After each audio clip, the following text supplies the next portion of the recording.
বিসমিল্লাহির রহমানির রহিম। বিষয় কোড ৬৭-২১১।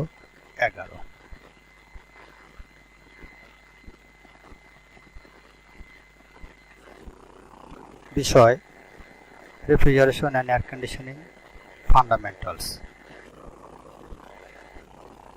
প্রথম পর্ব refrigeration and air conditioning technology. প্রথম অধ্যায়। আমি Abu Mohammad Atikullah, instructor technical refrigeration and air conditioning RAC, Dhaka polytechnic institute, Tejgaon, Dhaka ১২০৮। TPC 233। টি হচ্ছে থিওরি বা তত্ত্বীয়, পি হচ্ছে প্র্যাকটিক্যাল বা ব্যবহারিক, সি হচ্ছে ক্রেডিট বা নম্বর পদ। 1 ক্রেডিট সমান 50 মার্ক বা 50 নম্বর। সুতরাং 3 ক্রেডিট সমান হচ্ছে 150 মার্ক বা নম্বর এই সাবজেক্টে। 233 সপ্তাহে থিওরি ক্লাস হবে 2টা, প্র্যাকটিক্যাল ক্লাস হবে 1টি। 3 সাবজেক্ট মানে 150 মার্ক এই সাবজেক্টে। 5 মার্ক হচ্ছে যেহেতু 40%, তাহলে 150 গুণন 40 ডিভাইডেড 100 হচ্ছে 60 নম্বর। 60 নম্বর পালে পাস এই সাবজেক্টে মোট। এবার হচ্ছে মান বন্টন। তাত্ত্বিক বা থিওরিটিক্যালে ক বিভাগে মোট 15টি প্রশ্ন থাকবে, অতি সংক্ষিপ্ত। 10টি প্রশ্ন থাকবে, 10টি উত্তর করতে হবে। প্রতিটা প্রশ্ন মার্ক হচ্ছে 1 করে, মোট হচ্ছে 10 মার্ক ক বিভাগ। খ বিভাগ সংক্ষিপ্ত প্রশ্ন 10টি থাকবে, 10টির উত্তর দিতে হবে। প্রতিটি প্রশ্ন মার্ক হচ্ছে 2 করে, এখানে 20 মার্ক। গ বিভাগ রচনামূলক প্রশ্ন, মোট প্রশ্ন থাকবে 6টি, উত্তর করতে হবে 5টি। প্রতিটি প্রশ্নের মান হচ্ছে 6 করে, এখানে হচ্ছে 30 মার্ক। তাহলে মোট কত?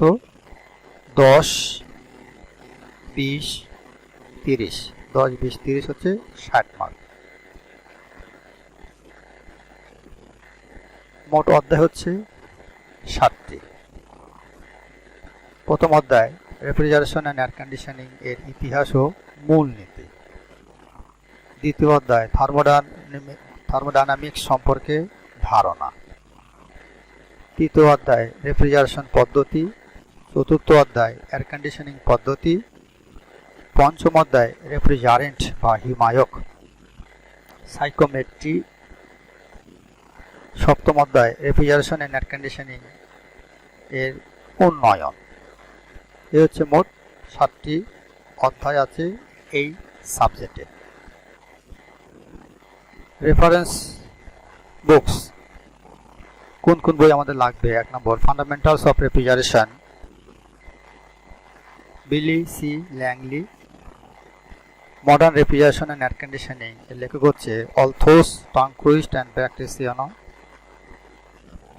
3 নম্বর basic refrigeration and air conditioning এর লেখক হচ্ছে PN আন্তনারায়ণন।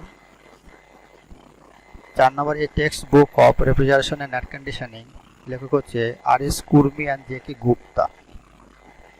5 নম্বর হচ্ছে প্রিন্সিপাল অফ রেফ্রিজারেশন, লেখক হচ্ছে রয় জে ডসাট।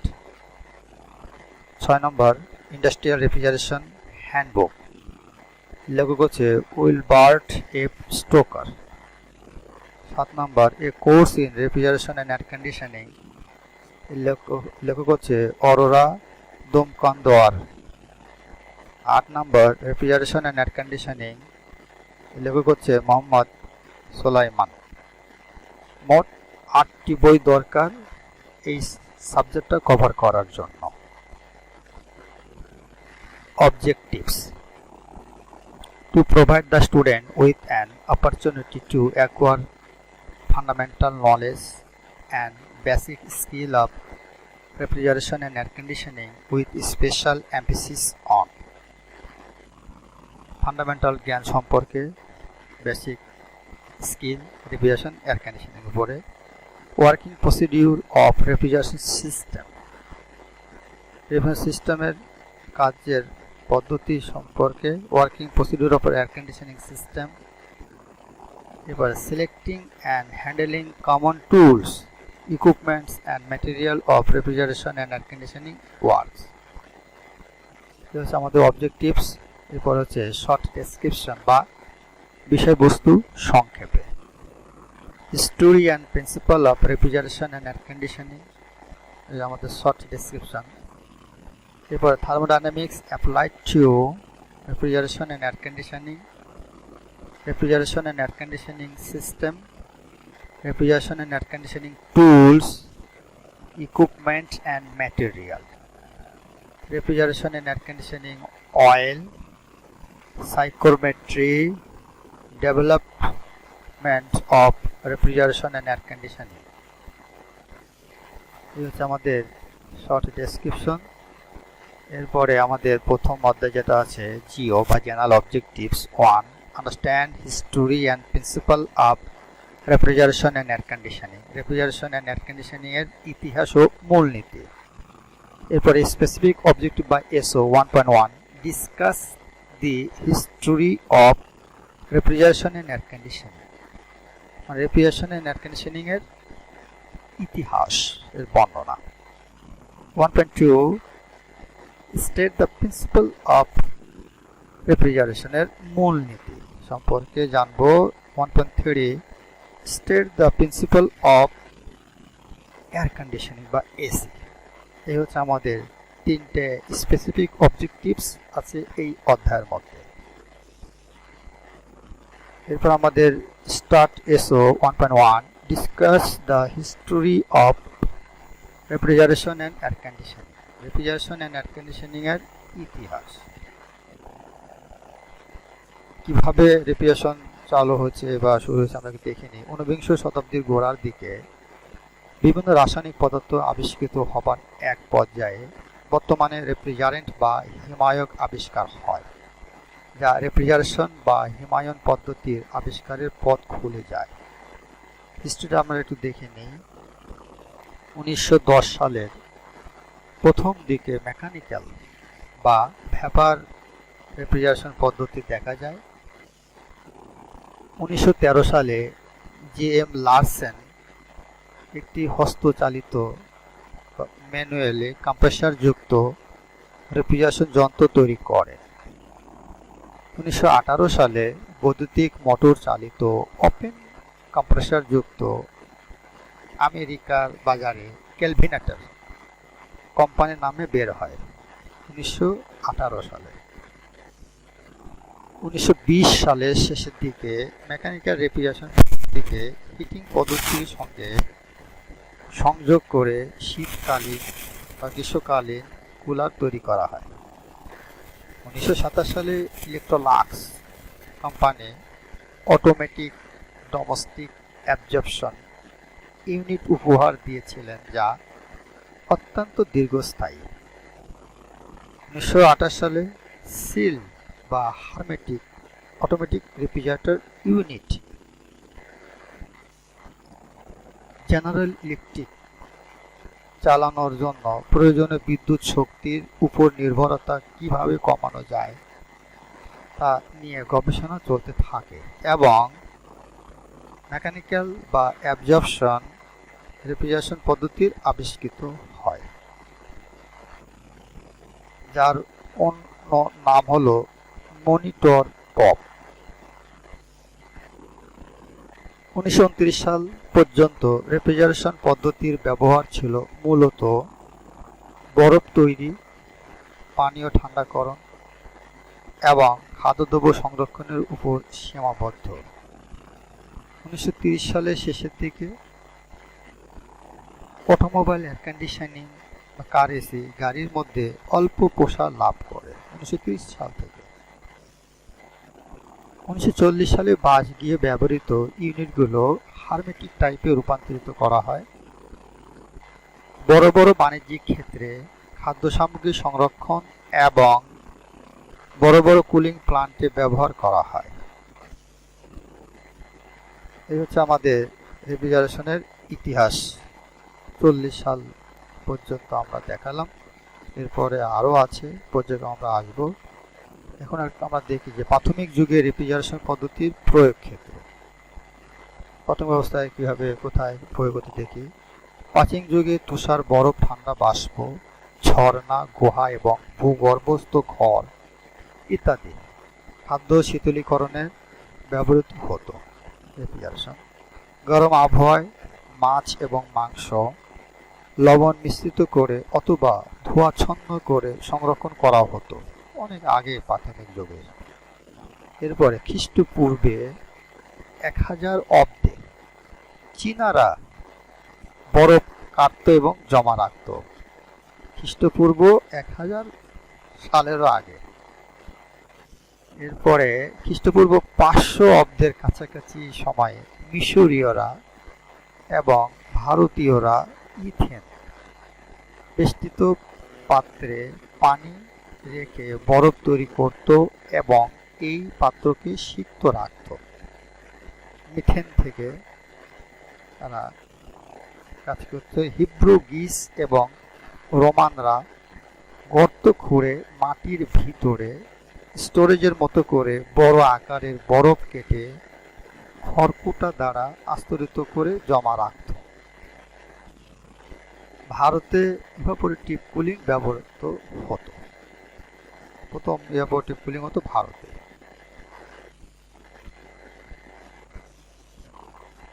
যখন কোনো তরল পদার্থ দ্রুত বাষ্পীভূত করা হয় তখন তাড়াতাড়ি ছড়িয়ে পড়ে। উক্ত বাষ্পের অণুগুলো আকস্মিকভাবে তাদের গতিশক্তি বাড়িয়ে দেয় এবং পরে এর পারিপার্শ্বিক থেকে বাষ্প টেনে নেয়। ফলে পারিপার্শ্বিক এলাকা ঠান্ডা বা শীতল বা কোল্ড হয়। খাদ্য ঠান্ডাকরণের ইতিহাসের মাধ্যমিক ধাপে বিভিন্ন কেমিক্যাল যেমন সোডিয়াম নাইট্রেট অথবা পটাশিয়াম নাইট্রেট ইত্যাদি পানির সাথে মিশিয়ে তাপমাত্রা কমিয়ে দিত। এ পদ্ধতিতে 1550 সালের দিকে মদ বা অ্যালকোহল ঠান্ডা করা হতো। 1550 সালে শীতল পানীয় 1600 সালের দিকে ফ্রান্সে জনপ্রিয়তা পায়।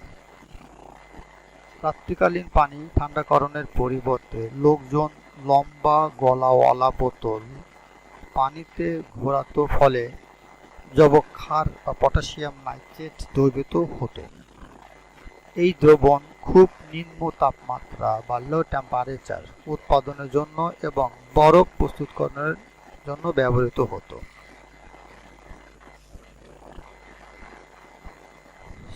7 শতাব্দীর শেষের দিকে বরফায়িত তরল এবং ঠান্ডা জুস ফ্রান্সে জনপ্রিয়তা অর্জন করে। 18 শতাব্দীতে ইংল্যান্ডে শীতকালে চাকররা বরফ বা আইস সংগ্রহ করত এবং বরফ ঘরে রেখে দিত। এখানে বরফের শীট লবণের মধ্যে রেখে স্টাইপ ফ্যানেল দ্বারা মুড়িয়ে মাটির নিচে পুঁতে রাখত, যাতে গ্রীষ্মকালে সবসময় জমাট থাকে। 19বিংশ শতাব্দীর প্রথমে ইংল্যান্ডে আইস বক্স ব্যবহার করা হয়। বাণিজ্যিক ও আবাসিক ব্যবহারের জন্য 18 শতাব্দীর মধ্যভাগে প্রাকৃতিক বরফ চাষ, সংগ্রহ এবং বিতরণ হতো। যুদ্ধাহতদের চিকিৎসার জন্য বোস্টন এবং দক্ষিণের মধ্যে বরফ ব্যবসা করা হয়। টিন অথবা জিঙ্কের দ্বারা লাইন করা কাঠের বাক্স, যা বিভিন্ন রকম পদার্থ যেমন কর্ক, খড়কুটা এবং সমুদ্র শৈবাল ইত্যাদি ব্যবহার করে বরফের ব্লককে ধরে রাখা হতো এবং খাদ্য শীতল করার জন্য ব্যবহার করা হয়। একটি প্যানে গলন্ত পানি সংগ্রহ করে ফেলে দেওয়া হতো। এইগুলো আমাদের রেফ্রিজারেশনের ইতিহাস বা হিস্টোরি নিয়ে। এবারে 1.2 state the principle of refrigeration. Refrigeration পদ্ধতির মূলনীতি। দেখি রেফ্রিজারেশন কি জিনিস। রেফ্রিজারেট শব্দের অর্থ হচ্ছে হিমায়িত করা বা তাপ আহরণ করা। মূলত রেফ্রিজারেট শব্দ হতে রেফ্রিজারেশন কথাটি এসেছে। রেফ্রিজারেশনের অর্থ হচ্ছে হিমায়ন বা ঠান্ডাকরণ বা শীতলীকরণ।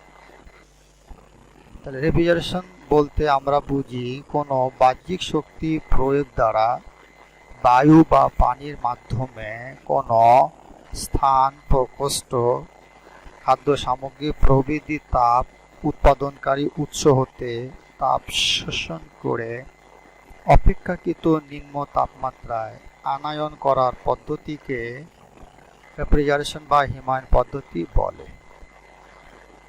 আমরা রেফ্রিজারেশন কি জিনিস একটু জানলাম। এরপরে হিমায়ন পদ্ধতি প্রধানত দুই প্রকার।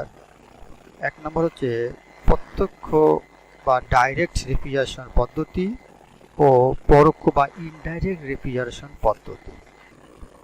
তাপ সঞ্চালনের উপর ভিত্তি করে আবার দুই প্রকার।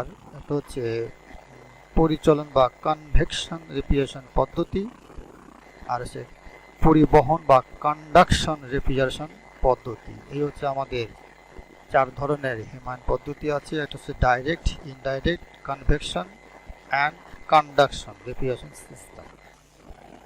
এখন প্রত্যক্ষ হিমায়ন পদ্ধতি বা ডাইরেক্ট হিমায়ন রেফ্রিজারেশন পদ্ধতি কি জিনিস দেখি। যে পদ্ধতিতে হিমায়ক বা রেফ্রিজারেন্ট সরাসরি বায়ু বা পানি হতে অথবা পানি বায়ুর মাধ্যমে অন্য বস্তু, পদার্থ বা স্থানের তাপ সংগ্রহ করে তাকে প্রত্যক্ষ হিমায়ন বা ডাইরেক্ট রেফ্রিজারেশন সিস্টেম বা ডিআরএস পদ্ধতি বলে। হচ্ছে আমাদের একটা রেফ্রিজারেশন পদ্ধতির একটা চিত্র।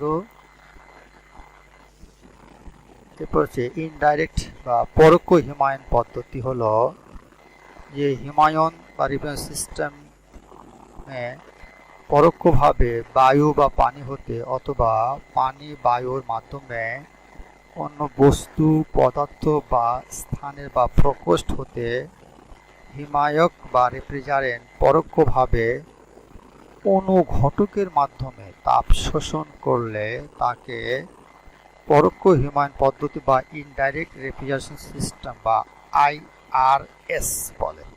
আইআরএস। এরপর হচ্ছে পরিচলন হিমায়ন পদ্ধতি বা কনভেকশন রেফ্রিজারেশন সিস্টেম।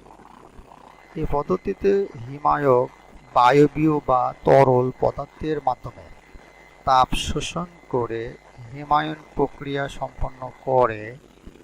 যেমন রেফ্রিজারেটরের বা ফ্রিজ এর ক্ষেত্রে ইভাপোরেটরের চেম্বারস্থ বায়ু হতে তাপ শোষণ প্রক্রিয়া।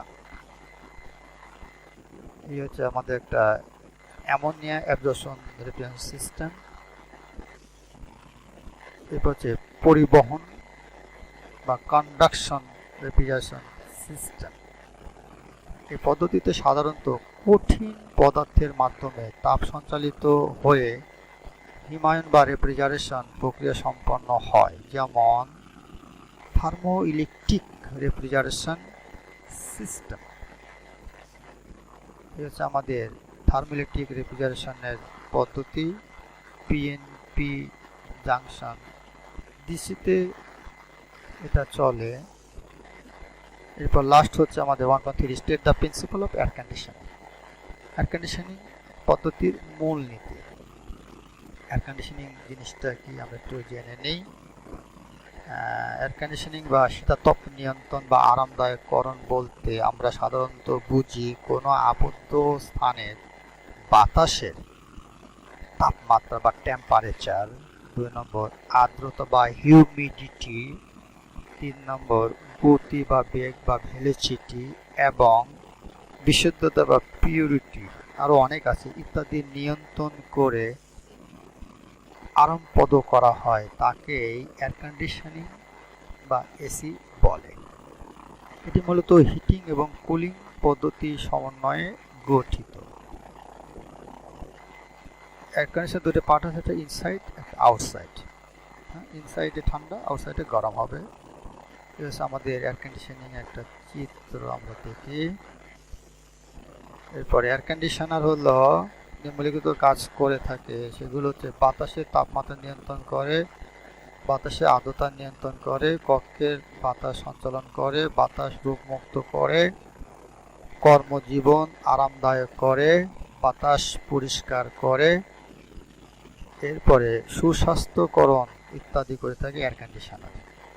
বর্তমানে রেফ্রিজারেশন সাইকেলের প্রয়োগ ক্ষেত্র কোথায় কোথায় প্রয়োগ করা হয়? রেফ্রিজারেটরে, ফ্রিজারে, ওয়াটার কুলারে, মিল্ক কুলারে, বেভারেজ কুলারে, সোডা ফাউন্টেইনে, তারপর আইসক্রিম ক্যাবিনেটে, ডিসপ্লে কেজ, এরপরে ওয়াকিং কুলারে, রিচিন কুলার, আইস মেকারে, কোন আইস মেশিনে, ক্যান্ডি আইস ফ্যাক্টরি, আইসক্রিম ফ্যাক্টরিতে, আইস প্লান্ট বা বরফ কলে, কোল্ড স্টোরেজ বা হিমাগারে, ফিশ প্রিজারভেশন, এরপর হচ্ছে প্রসেসিং প্লান্ট, তারপর ডেইরি ফার্মে, ট্রাক বা ট্রান্সপোর্ট রেফ্রিজারেশন বা হিমানে, এরপরে রুম এয়ার কুলারে, সেন্ট্রাল এয়ার কন্ডিশনিং প্লান্টে, তারপরে ডিহিউমিডিফায়ারে, ইনকিউবেটর ইত্যাদিতে রেফ্রিজারেশন পদ্ধতি ব্যবহার করা হয়।